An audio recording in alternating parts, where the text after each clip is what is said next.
Things Podcast.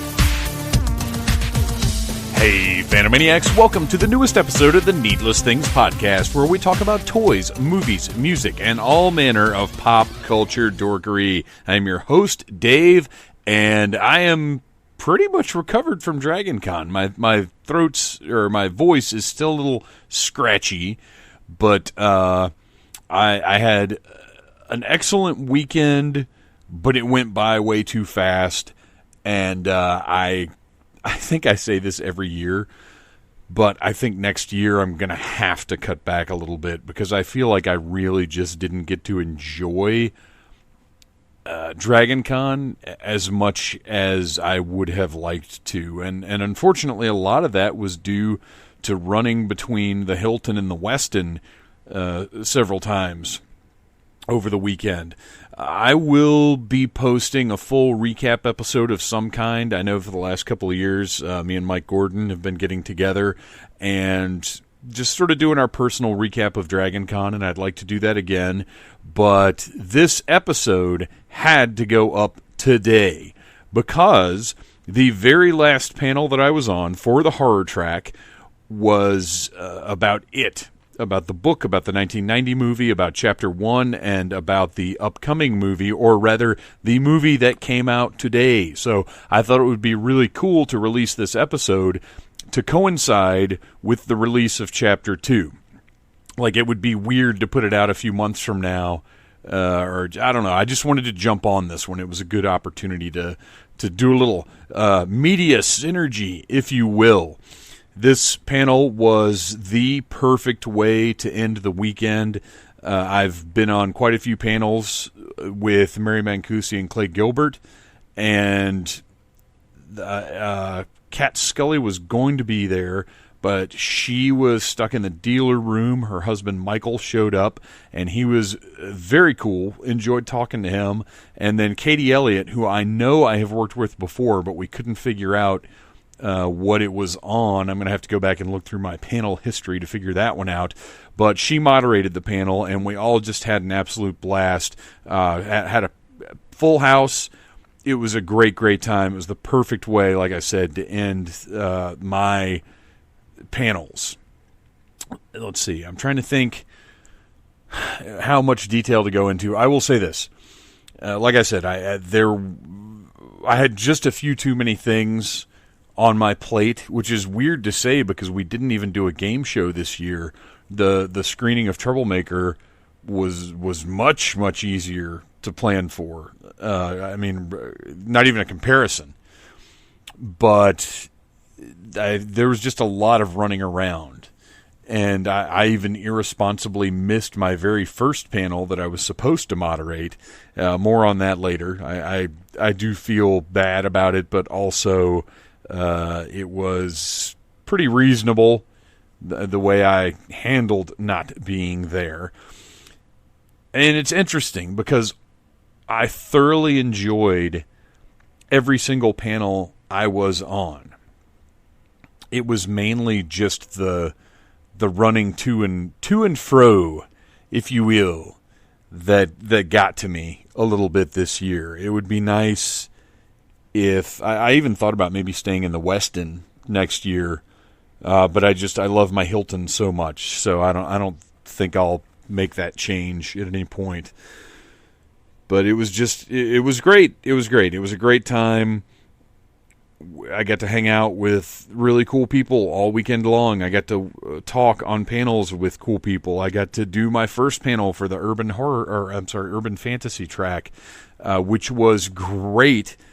But I don't know if it's going to be producible, listenable. How about that? Because there was a band playing right outside the track room, and I think there's not going to be any way to scrub that. Well, I know there's not any way to scrub that, but if it's loud enough in my recording, I'm just not going to be able to use it, and it's a shame because the Angel panel was great.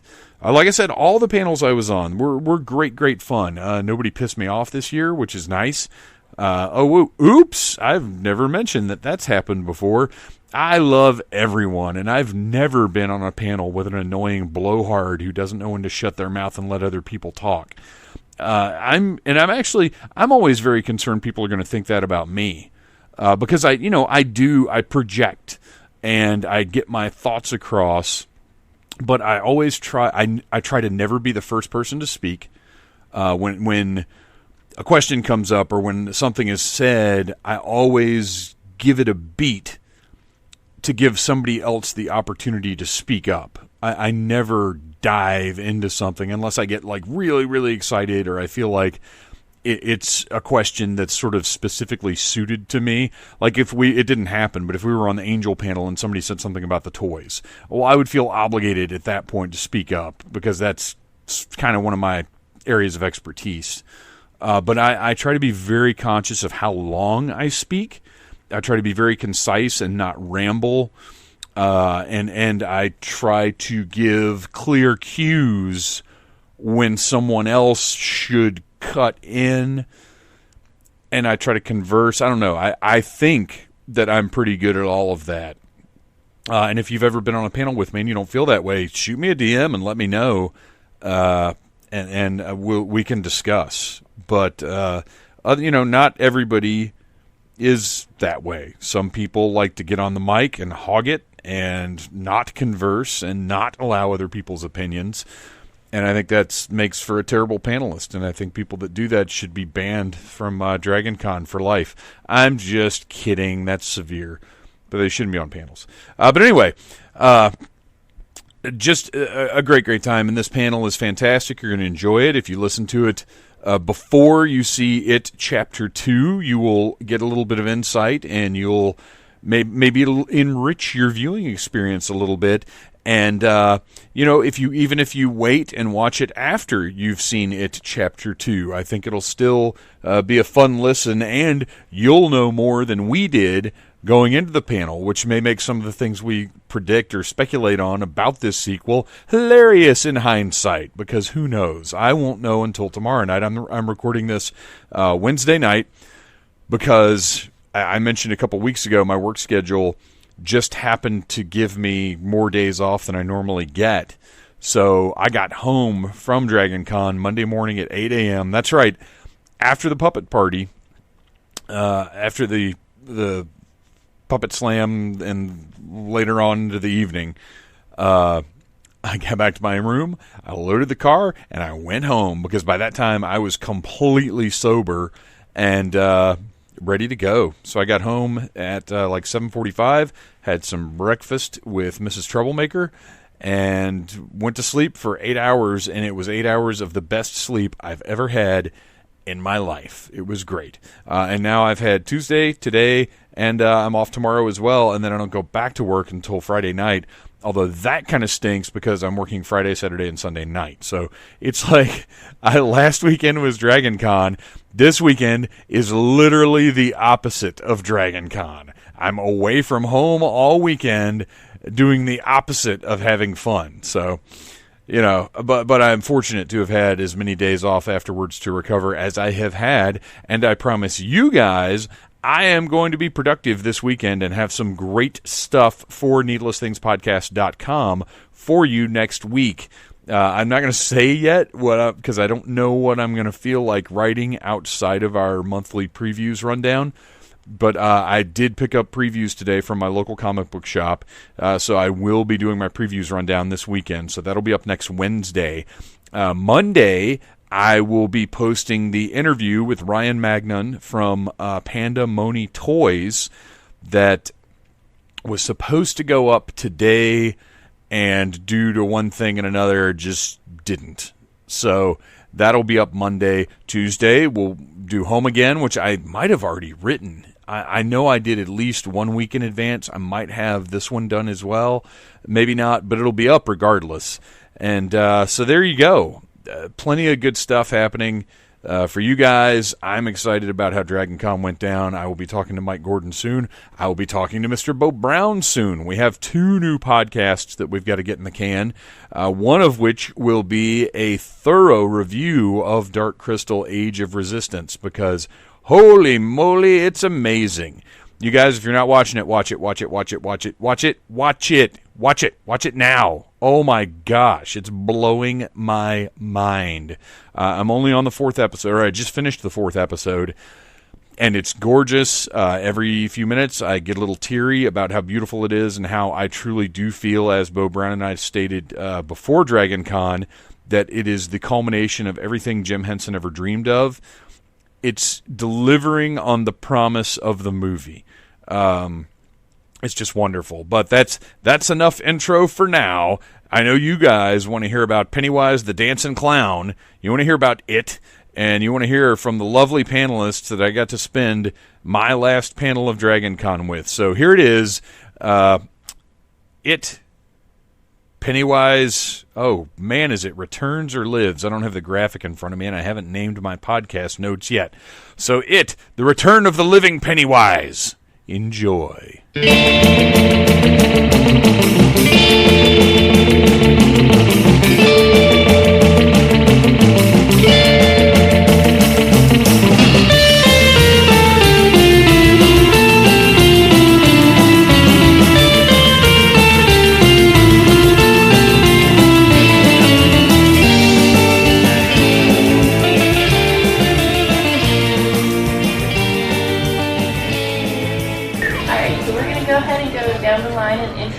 Panelists. I'm Katie, I'm just the moderator. There is no just the moderator. She is our illustrious, wonderful, esteemed moderator. And we're going to be following her lead for the next hour here. No pressure. But we'll go ahead and introduce y'all, and we'll go ahead and dive right in. Okay. I'm Clay Gilbert. I write science fiction, horror, and fantasy for Darkman Press. My 11th novel, Pearl, it's a horror fantasy fusion, just came out a month ago, and I've been coming to Dragon Con since '89. I was a part of the horror track staff for 10 years, and glad to be here again. I'm Dave West, owner and operator of NeedlessThingsPodcast.com, and please check out the new documentary that was made about me that world premiered last night at Dragon Con, Troublemaker. Just look up Troublemaker, Google it, you'll find it, and I love it. We'll get to that. Hi, I'm Mary Mancusi. I am an author, but I write for Disney and I write kids' books, so that has nothing to do with being here. I'm just a horror fangirl and have always been, in love with the genre, so I always come here and just geek out with all y'all. Alright, so I guess one of my main questions to start off with, to get this ball rolling, is why do y'all think that Pennywise has made such a lasting impression on fans? Well, clowns. Yeah, clowns and Stephen King. Those are 2 things I would say. I think that King has an extraordinary talent as an author in terms of crystallizing character and the psychology of fear, and in rooting all of the fear in the original novel in the lives of children, and then using Pennywise as sort of an archetype of childhood fear. It's the best example of the scary clown that I think's ever been done, and so I think that's the reason. Yeah, that's the central point, I think, is that it confirms our suspicion that there's something wrong with clowns. Like, it's not just like, oh, this is a psycho clown. There's something so much darker and deeper underneath Pennywise that he's iconic, or it's iconic, rather. And it very much so, through whether it's the words of Stephen King or the imagery that we've seen in the adaptations, very easy to latch onto, very easy to pinpoint as a focal point of fear. Yeah. I grew up in Haverhill, Massachusetts, and like many small towns, I think think there was a clown myth, but I thought it was real at the time when I was a kid. And it was like, oh, there's a killer clown that's like, abducting children in their vans and all that. I'm sure you've heard this urban legend. But I was in the cemetery. We lived next to a cemetery. This probably explains a lot growing up. And I was at the very end, probably half a mile from my house. And my brother and I saw this van pull up. And I swear to God, it's not a fake memory. It really happened. There was a clown. And he stepped out of that van. He was carrying a balloon. Oh, God. And me and my brother looked at each other, and we ran like hell. And then I read it a few years later when I was a teenager, and I'm like, oh my God, this could have happened to me. Stephen King doing so many New England stories, always his stories come home to me being from New England. Everything is so realistic, these towns, these people. And I think that's what keeps it alive so much. As much as we love to say, oh, the clowns are so scary, it's the reality, that he builds into his stories that really make it come home. It's not something like a cabin in the woods that you'll never go experience. It's like in your town. It's happening right amongst you. That's the real fear. It's actually funny that you mentioned the small town clown urban myth, because when I lived in South Georgia, there was a small town, Tifton, Georgia, that had that same damn myth. And I could not find any newspaper clippings about it, couldn't find anything about it, but all of my friends that lived there swore it was true. It was this rash of clown kidnappings in the 80s. Weirdest thing. Sorry, that was a random tangent. No, that's great, though, because I think there's a certain element that sort of goes in hand with the satanic panic that was going on at the same time of those, back then, pre-internet days, things got latched onto like that, and can everybody hear me all right without a mic? Okay. The parents, society, whatever, latched onto stuff like that, and it was almost more ominous then because it was all spreading word of mouth, and King uses that in it in the same way, is that the town of Derry knows there's something wrong with it, and it's this undercurrent. And I think the 80s in America, there was that was something that he tapped into in that book, is the same kind of feeling. Very true, very true.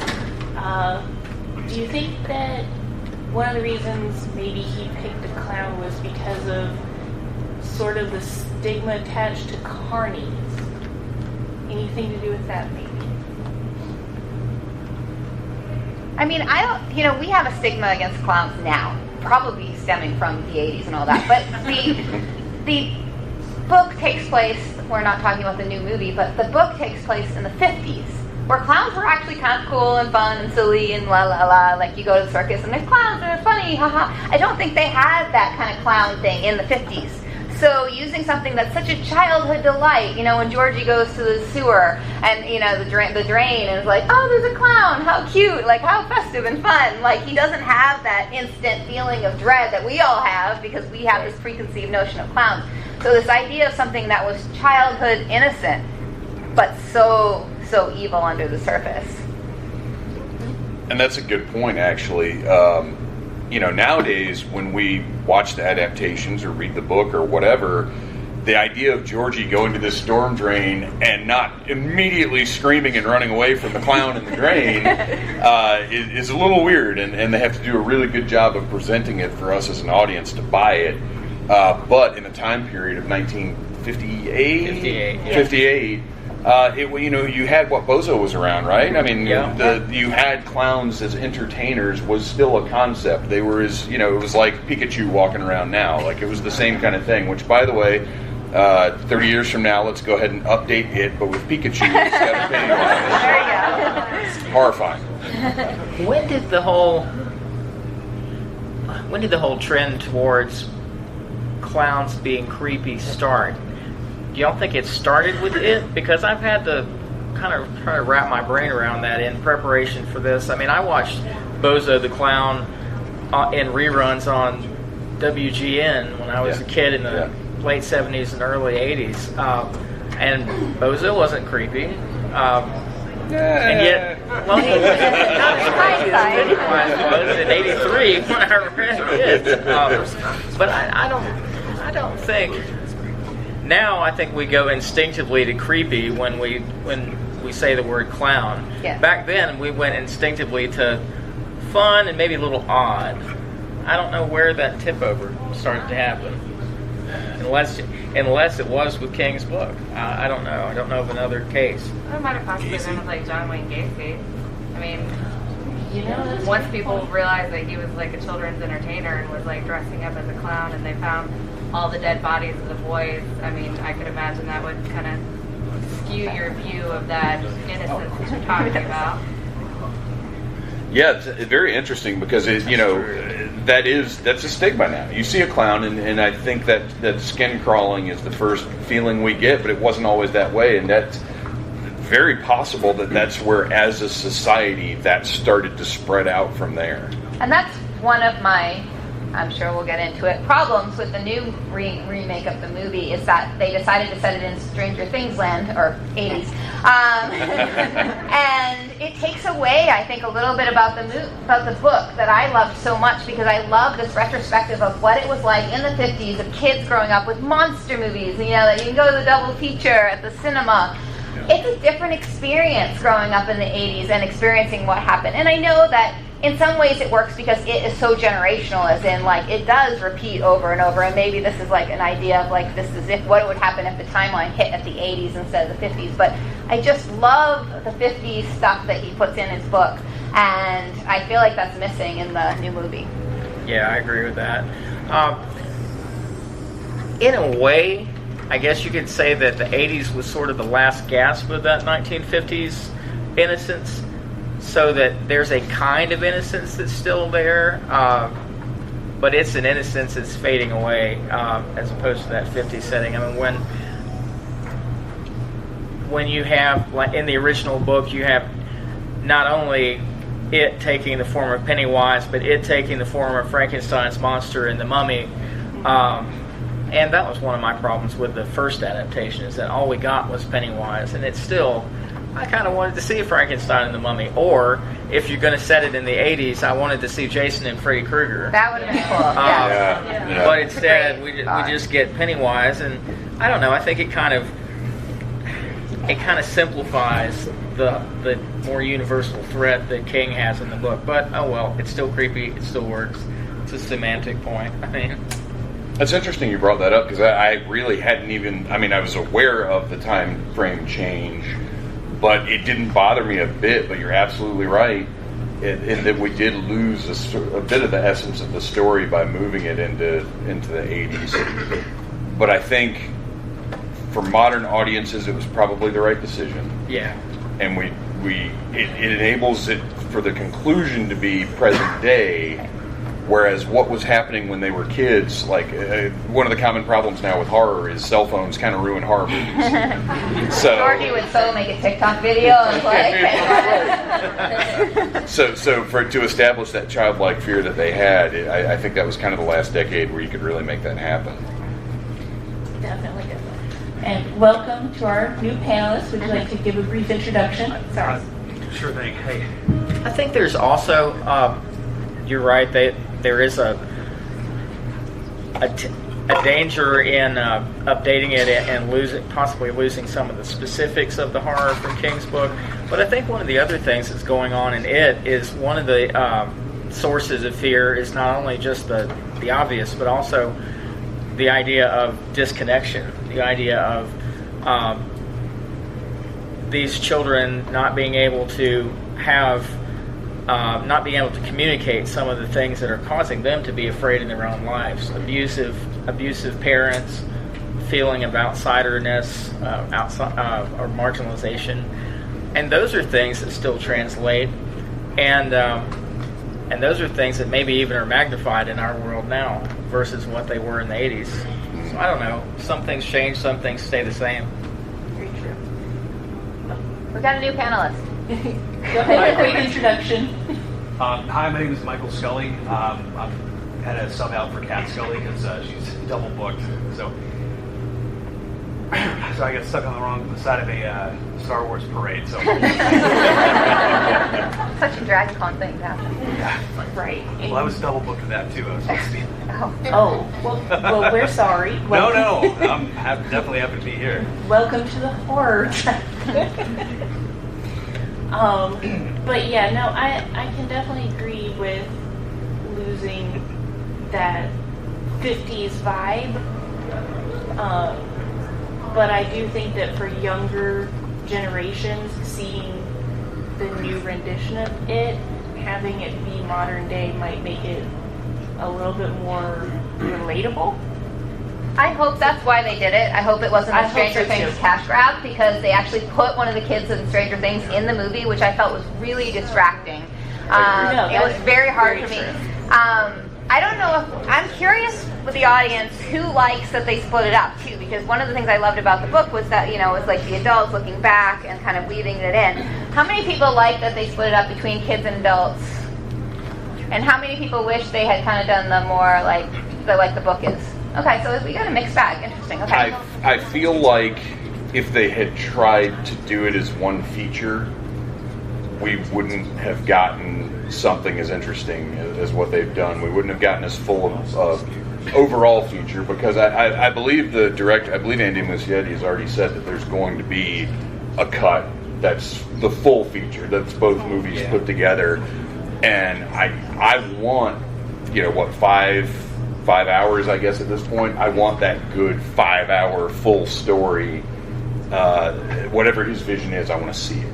And I don't think we would have gotten the whole thing if they'd had to cram it all into one feature. Yeah, I think for me it depends on the context of how I'm seeing it. Like if I'm seeing it in the theater, I probably want to do it in 2 separate goes like they have it. But if I'm watching it at home, I'd pick the 5-hour cut every time. We got a pause button. Yeah.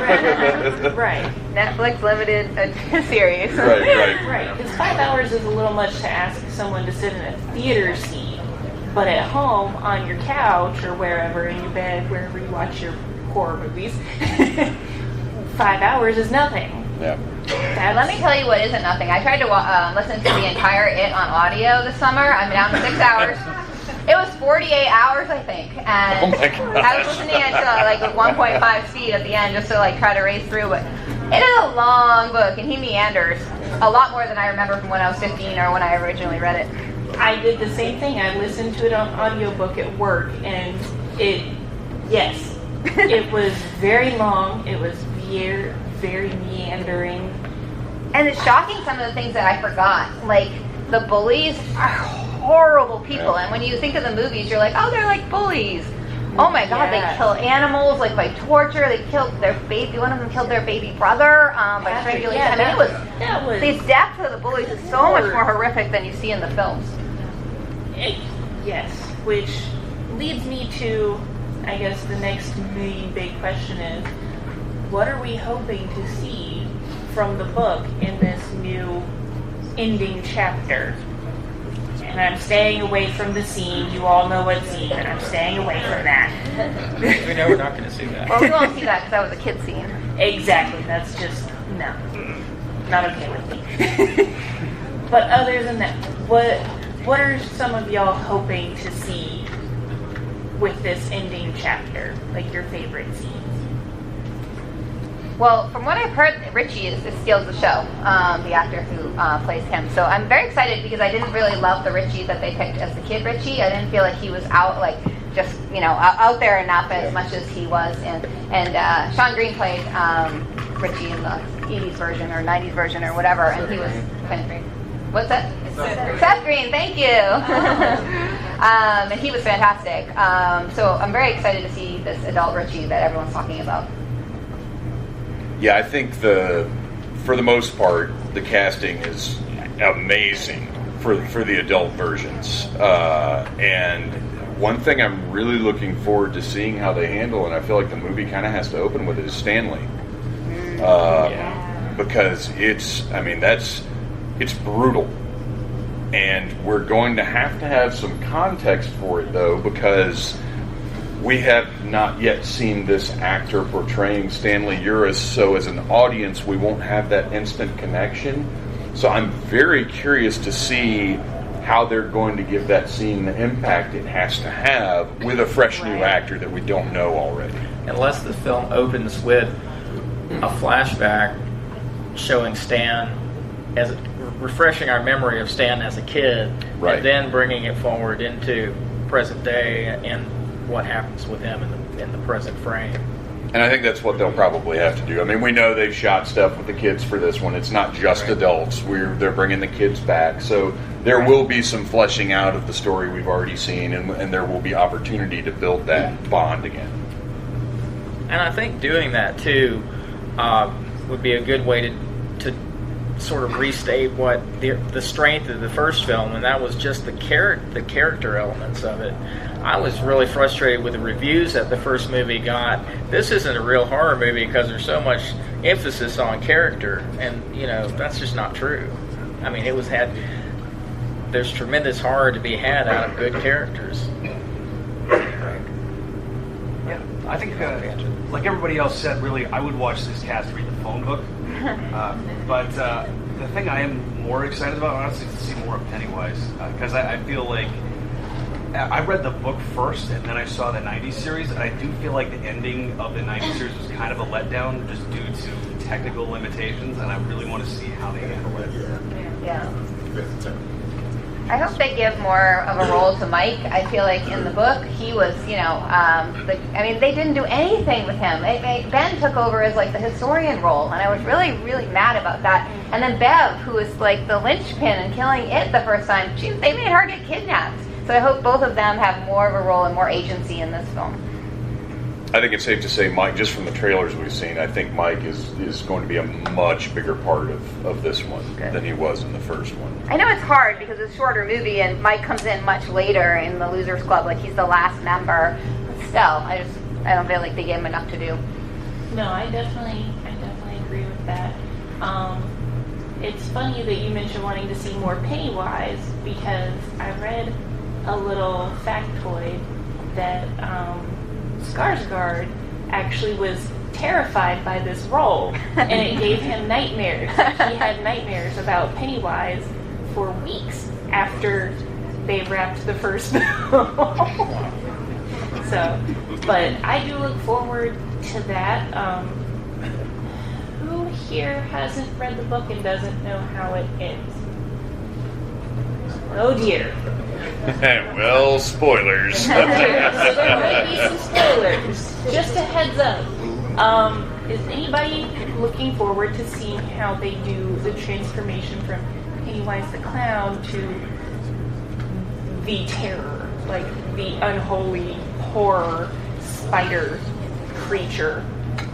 Of course, and I mean we saw it. We got a taste of it in the first one. The scene at the end of the final battle where those arms come out, and that was everything that I wanted it to be. Like modern technology. Say what you will about CGI, but when used properly, something like that. They did what they could in the 1990 movie with puppetry and animatronics and whatever, and it was cool. It looked cool. I'd buy a toy of it, but that's a low bar. But I think less is more in this kind of thing. So I don't want to see them like hacking at a puppet spider. I want to see the deadlights. I want to have like limited vision as it's all happening. It's chaotic and crazy, and you don't exactly know what's going on. As in any monster movie, anything horror, if you see too much, it's less scary. Yeah, no, one of my favorite scenes listening to the book.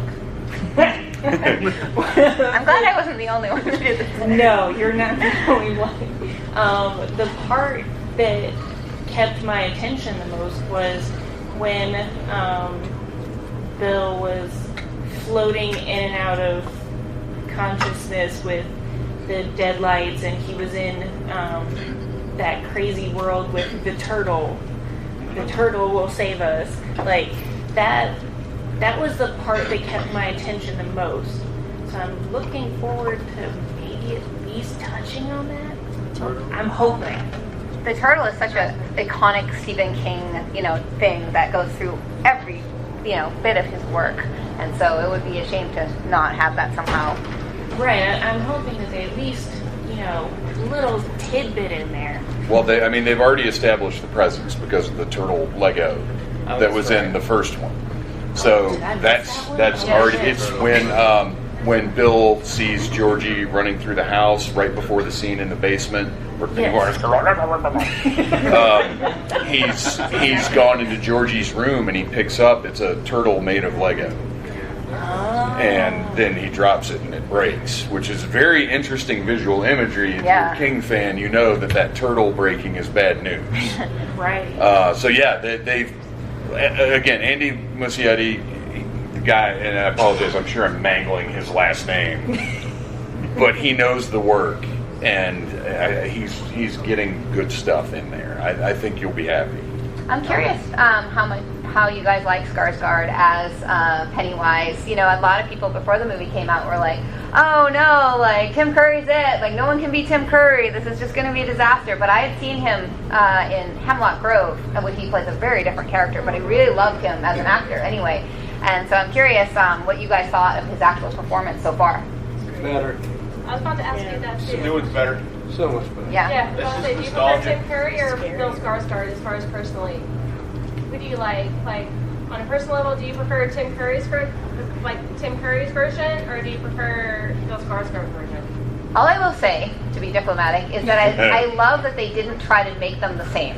I love that Bill came up with his own version and didn't try to play Tim Curry. And I think he came out and said that. I was like, I can never Tim Curry like Tim Curry. So I'm going to do my own thing, and it's so different. I think that's valid. Like, I do think both interpretations are awesome, but I'm really thankful they're different. I think Tim Curry is really effective for being on a TV movie. Yeah. Yes. Than others Yes. that are Yeah. more feature films. Yeah. So it's one of the things where one's really effective just for, even though he's Yeah, you have to give it the scary as hell for proper context. Yeah. Yes. No, you're good. I love Bill's performance, but I think he's a little too scary. I have a point. That he's a clown. He's supposed to lure children in. He's not going to lure children in if he looks like your worst nightmare of a clown. Clowns are my worst nightmare. That's a fair point, though. Yeah, and we talked about this earlier about the 50s perspective versus the 80s perspective, and maybe there's something there of like, now we think clowns are creepy in the 80s versus 50s. Exactly. I mean, if even back in the 80s, which we still had a little touch of the clown fear, but to kids, clowns have a very different meaning. Usually, they have a very different meaning than adults. I've found that adults tend to be more hesitant around clowns than children. Children still see them as funny and wacky. Adults are just like, oh no, get that thing away from me. So, I mean, Question over there. Oh, I think part of it might also be exposure. I grew up in a very sheltered household, wasn't allowed to watch horror movies or whatnot, and like my wife, this was her upbringing. So I discovered horror when I was already a teenager, and I think the new one is phenomenal and amazing, and I hope I make it out of here alive when I admit that when I see the Tim Curry one, I'm like, well, what is this? It's not scary at all. It's definitely a product of, I think, when you were exposed to it. My wife would not even let me out of the room. It's campy, but it's classic Tim Curry camp, which is half of his roles. It's nostalgia, like someone else said earlier. It's nostalgia. Also, sometimes, like you said, you can't out Tim Curry. Some of those line deliveries, kiss me, fat boy, and the whole part, you don't get that with the new one in a certain respect. You do get certain awesome things, but even you did the thing where I'm like, that for me, that's not scary. That's one of the things I was like, you're doing a little too much, But other times, like I said, you can just be able to incept the mind. I don't know, the mood, atmosphere, or something. I'm more of a Michael Myers fan, so I know exactly where it can kind of, lead up to like the actual, stab versus in all that other kind of crazy Wooly Dervish kind of stuff, type of movements. I think what we've hit on, though, is that there are two different interpretations of Pennywise. We have Tim Curry's, is what you were saying, that he needs to be appealing in some way to lure his victims. And I actually say this because, does anybody in here have the Blu-ray? Did you get the Blu-ray? Did you watch the special features? If you haven't, you should. Bill Skarsgård talks about in an interview that his Pennywise, that he's playing Pennywise not as a clown, but as this demonic entity that isn't getting it quite right. That his Pennywise isn't necessarily intended to be a comforting, amusing clown. It's this otherworldly entity's idea of a clown. So it's not quite right. And in that same interview, he talks about how the not getting it quite right isn't calculated on Pennywise's part, that there's something broken in Pennywise, the entity himself. He's a broken creature himself, and so that complicates it, because it's not like he's this Machiavellian string-pulling terror of children. He's a little screwed up himself, and he's not just pulling the strings all in some preconceived way. He's kind of playing a game too, and it doesn't all come out exactly right every time. Well, it's the entity's not a demonic super, or like a cackling supervillain. Right. It's an exile from another dimension. Like it's this thing that doesn't really want to be here. It's not like there's a master plan. Right. It's just hungry. Yeah, it seemed to me like it was kind of in the newer version. It's more of an entity that's kind of operating on instinct by imitating, like kind of like a minor bird. And I thought like it really did a great job exemplifying like the broken thought process whenever like you start staring at something and his eye starts moving away. Yeah. So, Yes. Which is Skarsgård. Just that's not effects. That's something Skarsgård can just do. Oh, wait, no way? Yeah. That's all him. That's fantastic. That's creepy, but I love They discovered that during the casting.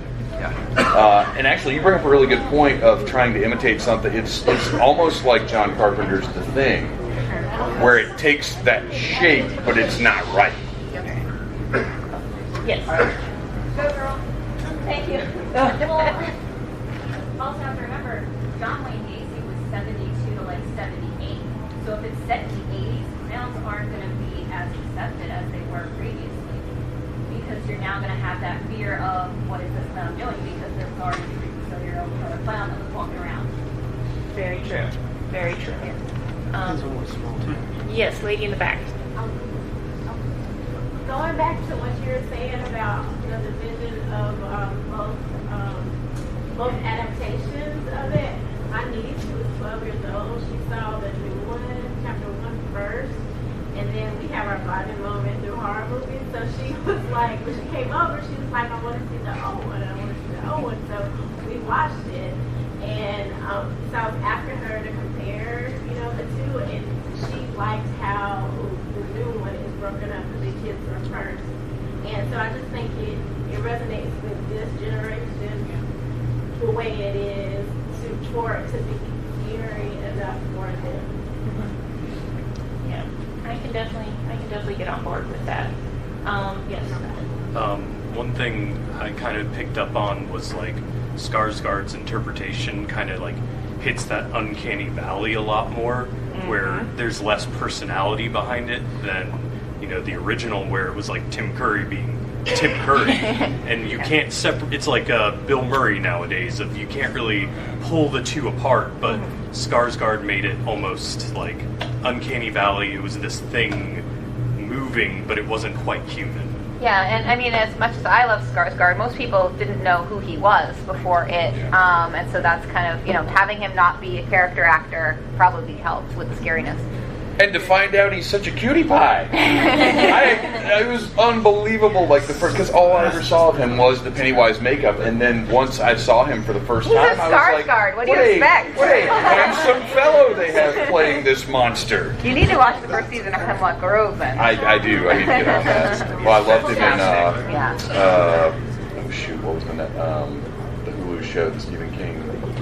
Castle Rock. Completely different performance, but fantastic. Yes, go ahead. The personality of the difference between the clowns, like we were saying, is 30 years difference. If you remember, the clown always comes back 30 years. So that's a good jump in between, also explaining how you can see the difference in the time. Okay, But yeah. what everybody's talking about, not everybody's seeing Pennywise, only the kids are being haunted by him. True. Because the adults will see there's something wrong. They can feel that, but they don't see what it is. It's just like the lady on the porch when you have Georgie talking to somebody in the resort. She's not looking to see what's he looking at. What's he talking to? Yeah, she just wrong. turns away like she has a cold chill. After he's snatched and he's screaming bloody murder, then she walks back out. And it just opens a blind. They talk a lot about that in the book, is it's because children believe, they have this belief, that adults lose as they get older, and that's why it feeds on the children, is because they still will believe in him, and he can use that and their fear from their belief to, that's what he eats.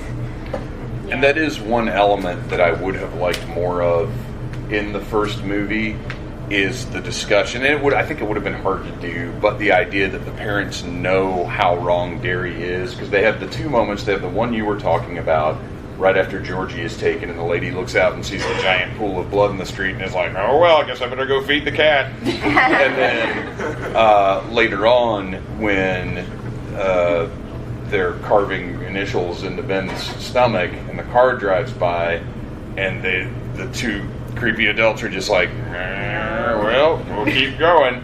And the balloon pops up, which signifies to me that it's Pennywise's, I guess, influence, whatever influence he has over the town. But I would like to see a little more of that sort of adults ignoring the horrible things. Yeah, that divide between what the kids are going through versus what little the adults actually know is going on. Well, even, every adult that, all the main characters leave Derry and they don't remember anything about what happened until, two, where they start to remember, and it takes them a really long time when they get back to try to, dredge those memories back up. Indeed. Yes. So I kind of want to piggyback off of that. I was fairly disappointed at the lack of magic in the movies. The book is very, there's definitely a magic. There's a magic and there's a power that the children have. And the movie doesn't. I was also super mad about Mike, how they totally took all of Mike's good, awesome things away and gave him with crappy parents. I was infuriated when I saw the movie. But the lack of magic, the book it's critical to the story. The power and the magic of the children, the magic of their numbers, the magic of the turtle, all of that was just kind of blown away for super scares. I don't know how to this super scary clown and not any magic, and I think that's really critical to the story. I hope the adult version. Well, Eddie using his inhaler. Thank you. Yeah, that's a good point. Well, and the book that I believe it was Stanley had, the book with the birds, and how he used that in his separate fight against. Every one of them had their own talisman that was something personal to them that they could use to fight this evil. Yeah, I thought it was powerful. I know. No, I can see where they didn't even let Beverly have her slingshot in the movie. They just let her be the victim. True. Yes, Spider-Man, you've had your hand up for a while.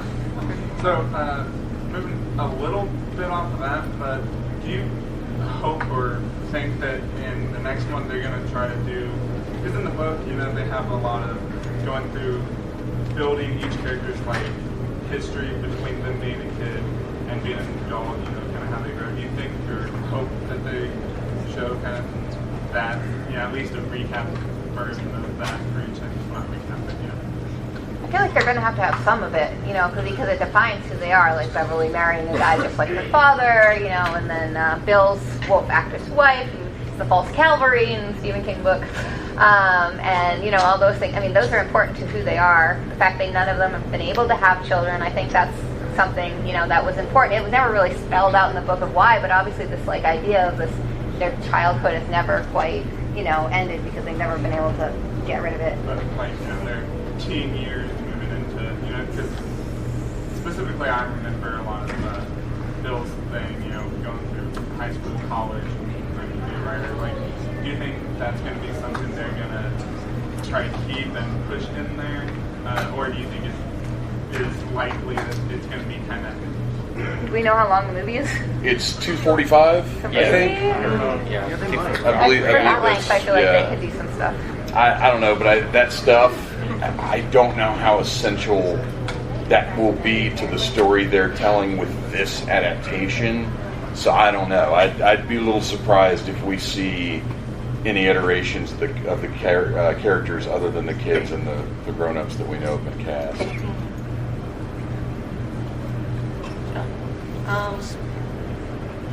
Do real clear, so I say no. Look right.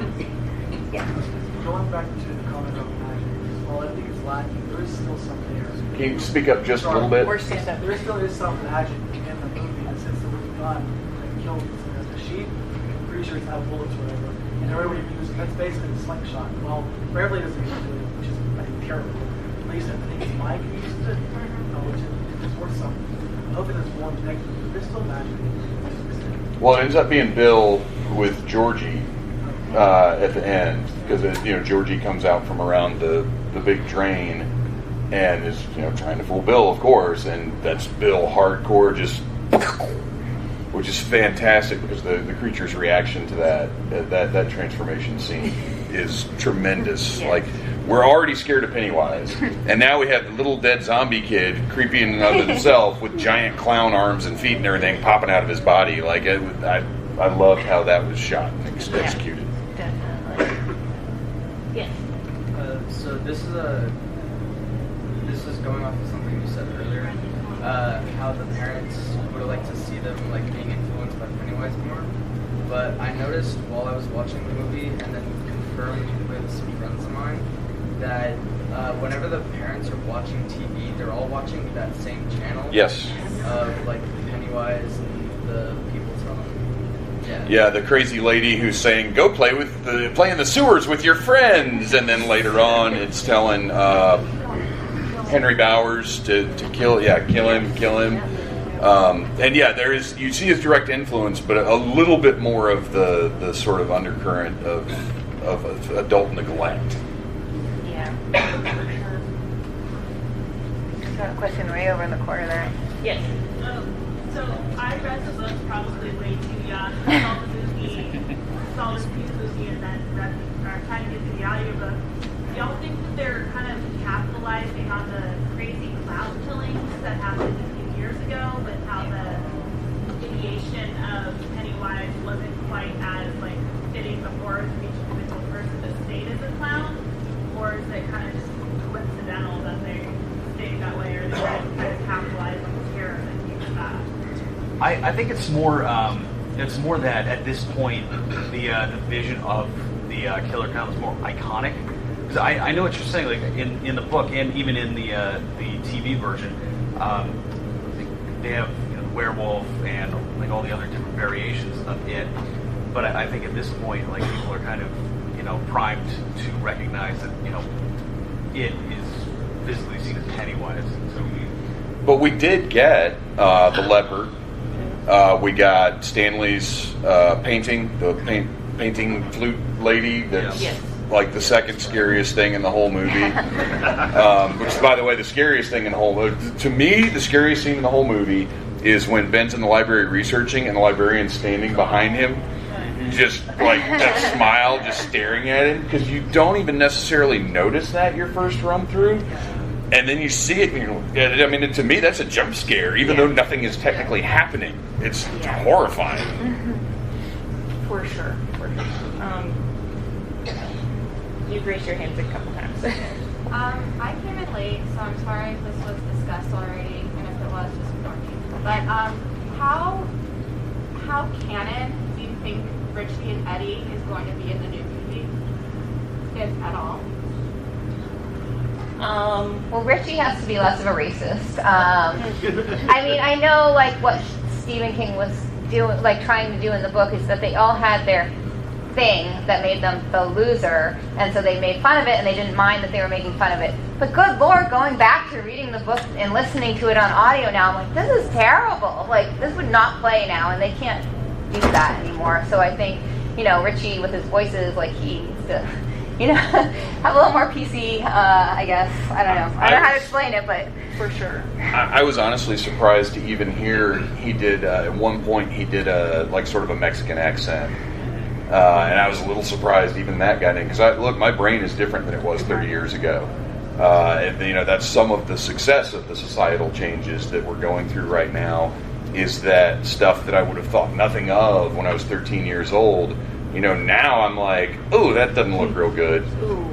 But that's good that we're all thinking that way now, that we're aware of these things. And obviously the movie's aware of it too. So I mean, they didn't put the scene in also, which, you know, is again a cultural shift that wouldn't be acceptable today. I mean, yeah, thank goodness for that. For sure. But yeah, no, as I was listening to the book, I noticed that too. I was like, oh my God, some of this stuff is just not okay. I hope nobody hears me listening to this. I did actually have that thought for a second. I was like, let me make sure this is paused before I go to the bathroom. This is not okay. That's why I stopped listening to it on my commute, because I drive with my windows down. But doesn't it make for like interesting art though? I know it's uncomfortable. I know it's like heinous in some areas and stuff like that. But we are talking about this thing 30-something years later. Oh, sure. Things where, you know, we're making more content now, but if we're going to go to PC, will that affect our, you know, reaches of depth of creativity? I mean, of course we can still be creative, but and still not hurt each other's feelings.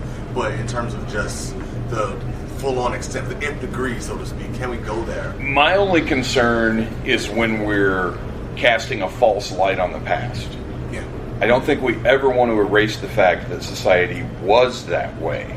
I think it's a mistake if you're going to make something set in the 50s like that. I think the characters need to behave accurately for the time period, because when we forget the lessons of the past, that's when we screw up the future. Right. But going forward, for, you know, when we're making current modern entertainment, I do think we need to be conscientious about how we portray characters and relations and everything else. Yes. I was talking to somebody about this the other day, and isn't Pet Cemetery just set like right down the road from the town anyway? So could it just be that whole general area with that, like? Well, Maine is evil. Don't go to Maine. Apparently, that's what Stephen King is saying. So just, you know, New England is dangerous. Yes. Yes, all of New England, all of Maine, just no. I can back that up. There's a hellmouth there somewhere. Oh, there is. No, I'm from Boston. On my way down here, my car exploded. So yes. Oh, okay. Well then. I grew up in Massachusetts, so I, you know, somehow survived. Creepy clowns in the cemetery and all. But I mean, you know, at the same time, you also have Centralia in Pennsylvania that was the inspiration for Silent Hill. So yeah, all of that area. Just stay away from. But I do agree. I mean, one of Stephen King's points in the book, and I don't know if it always comes across in the movies, is that dairy is the problem. Something is wrong in dairy, and that is literally like the thrust of it. And that's why it happens every 30 years, and it keeps coming back. It has to do. There's something rotten in the town. Very much so. Yeah, definitely. Yes. Well, just to answer that question, the most recent Pet Cemetery to come out had the explicit road sign. So dairy 50 miles. Yeah. I know. That's right. I mean, it was like they just said, "Look, dude." Sounds lot probably not too far. Just a little shout out to fellow evil. Yes. So, regards to dairy being a problem, I think there's a common trope in Stephen King to sort of focus on area, something in the area evil. If you watch or read 11/22/63, he compares Dallas to Taylor Maine. The same sort of tone. People ignoring it, like the FBI ignoring Oswald. And so he does a really good job of turning where we're at in sort of the wrong place. And while I do think dairy is inherently evil, I just think it's curious, but it's really interesting to think about what it is that makes us evil. And similar places like Dallas, if we increase in Dallas. I think it's that weird pervasiveness of, you know, you're in a small town where everybody knows everybody, everybody's up in everybody's business, and then all of a sudden everything is just going to hell, for lack of a better term, I guess. It's a common theme in a lot of people's work. I mean, like, if you look at David Lynch, like Blue Velvet and Twin Peaks, and this idea of this idyllic suburban or rural town, but there's something rotten underneath the surface. And I think it's a good trope for horror and a lot of things. Well, and it's an interesting idea because it's almost a metaphor for just life. Because we have to get up and go to work. We have to do the things that we have to do. And there's rotten stuff that you just have to live with and get on with your life. And I think that's maybe also where this is coming from a little bit, is just, you know there's stuff that's wrong, but man, you got to live. You can't fix everything. For sure. Gentleman with the tattoo. So to answer your earlier question, back in 1990, my cousin wanted to scare me and so showed me it. And all she did was start my lifelong obsession with evil clowns. So thank you, Willie, on that one. And my hypothetical question, if we ignore that no way in hell is the correct answer, what would it take to get everything from the book into a TV adaptation? It would never happen. Like, just make the entire book an actual book. Could never do it. I mean, you know, there's some things that I don't think would adapt very well nowadays to television, for sure, or even to movies. They're just some couldn't touch it. Now, are you talking about a more full adaptation that represents the book better, not necessarily a slavish devotion to every element? Not be an in-theaters release. Okay. A small part series on Netflix or something like that. Right. Absolutely, why not? I think that could be awesome. I mean, they're doing it with The Stand, right? And so. I hope that works. That has to work. Hopefully we'll be at a panel talking how awesome that is in a few years. Right. Hopefully, we'll see. But probably not. So I thought the Tim Curry version, I mean, even though it was like, it didn't have a lot of, technology to make it look scary, I thought it followed the book very closely. Like, as closely as an adaptation. So, it is my favorite book, like, in the world. I've probably read it like 25 plus times. Like, I thought that it followed it very closely. Like, I was very impressed. I mean, obviously it's hokey, and there's not like, you just can't capture that level of horror in a 90s remake or whatnot. And then the other thing, so the thing that's rotten in Derry is the malevolent alien that lives under Derry, right? I mean, but I think it seeps into King's other works as well. Like, I mean, he connects all of his works with little shout-outs here and there, but the answer to what's rotten in Derry is the malevolent alien. Like, once everything goes down, I mean, I think it's like the sun comes up, it's a new day, Derry's been, like, exercised, and now it's reborn again. Yep. Yeah. For sure. Yes. With the, utter failure that was the Dark Tower movie, do you guys think... The what now? Sorry, that was Dark Tower fan fiction? That wasn't I don't remember a Dark Tower movie that you're speaking of. Do you think that the success of this movie could, they could start building these elements into, between... The King Cinematic Universe? Yeah. I mean, talk about something that needs a series. Can't be captured in a movie. That would be, that would be amazing.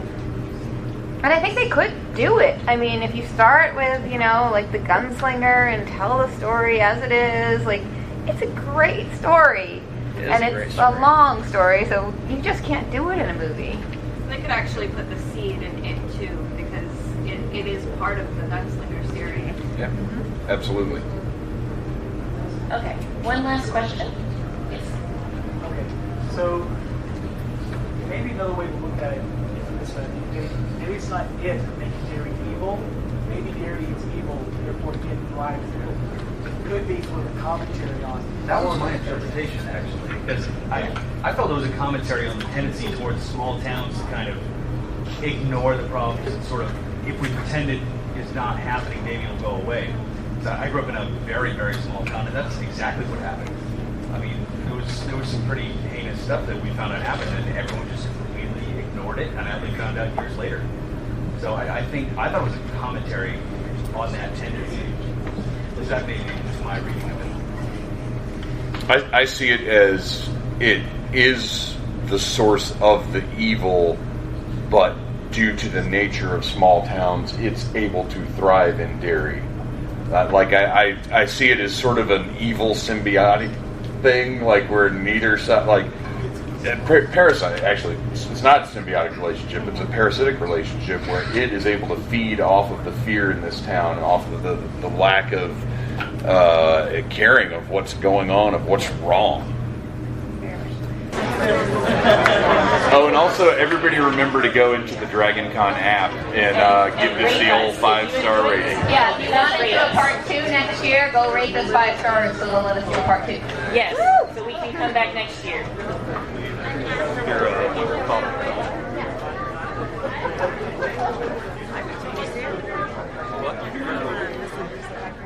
The dragon? It is the dragon.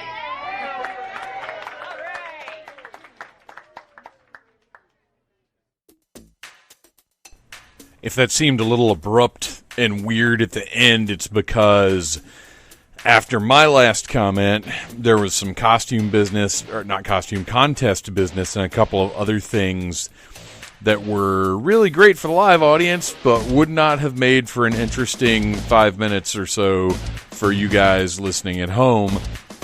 And then the panel sort of petered out after that. So that's how I just had to sort of fade it out and keep going. But I loved that group. It was a great panel. Obviously, I'm a huge fan of it. And I would... Hopefully we'll be able to do it next year. My wish would be after everybody who was on that panel sees Chapter 2, we could maybe even get together on Skype and do a review, but I'm also okay with just waiting and doing it next year at Dragon Con. So, if you were at the panel, please remember to go into the app and rate it. If you only listen to the panel via this podcast, you can rate it honestly, I guess, just as far as this was a great conversation, would love to see more next year. Really enjoyed the jet engine that they were all sitting underneath, and as always, I apologize to you guys that I couldn't do more for the sound quality, but that's what it is. It's a live panel. You take what you get, and you be happy with anything that can be posted. So, there you go. Enjoy. Next week. What is next week? 6th, 13th? I think next week is what was supposed to be the August Needless Commentary. Heavy metal with our special guests, Evil Jim and Dan Kelly. It's awesome. You're going to like it. I love you guys. Thank you for listening to the Needless Things podcast. You're the best. You can find the show on iTunes, Stitcher, Downcast, or in the ears of a Trader Vic's employee. Love you. Mean it.